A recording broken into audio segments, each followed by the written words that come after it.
With all the bolts out of the front fairing, we can remove it. But before we do that, always remember, cover your painted parts. Okay.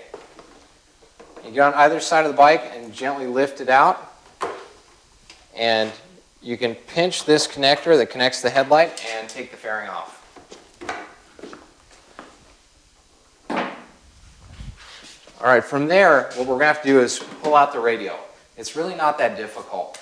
What you're going to need is you're going to need a 3/16 ball Allen. And that's just a long Allen with a ball at the end so you can get at the socket at different angles. And there's going to be 2 bolts you're going to have to pull on either side of the the radio. We're going to disconnect the 2 radio inputs and we'll slide it out. All right, with the radio bolts removed, all we have to do is rock the radio back and forth and it'll slide right out. So with that out, what we want to do next is get a punch or a pry bar and tap down the locking tab that holds the stem nut. This is your stem nut right here. Now we're right to the adjustment. What I'm going to do is take a 5/8 socket and loosen these pinch bolts at the bottom of our triple tree. As you can see, I removed the chrome cover just so it's easier to visualize, which is normally down there.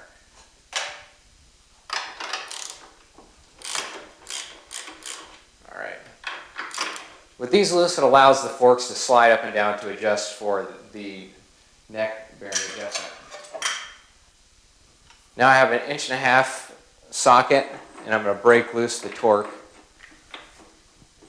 on our stem nut.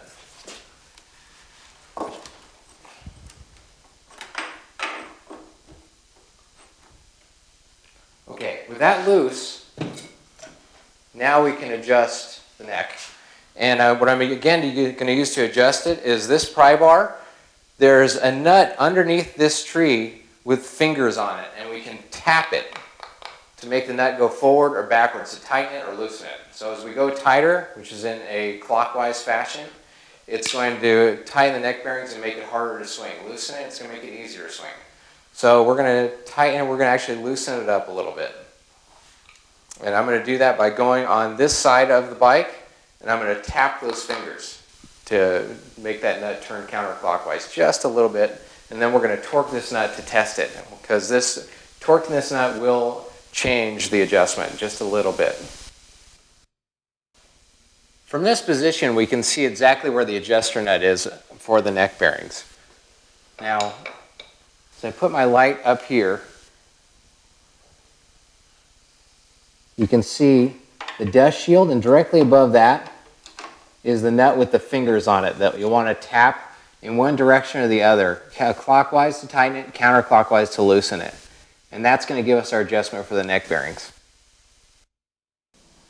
All right, now we've adjusted the neck bearings. I'm going to torque the top nut, which is going to give us our accurate reading.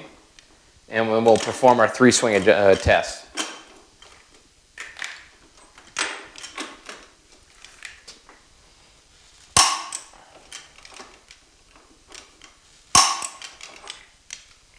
Okay, that's torqued. Again, we're going to go full left lock. Let go. 1. 1, 2. That's right where we want it. That's perfect. Doesn't get any better than that. All right. Now that that's set up, I'm going to torque these pinch bolts, and then we're going to go ahead and pull the fork caps off so we can do our fork oil and keep moving from there.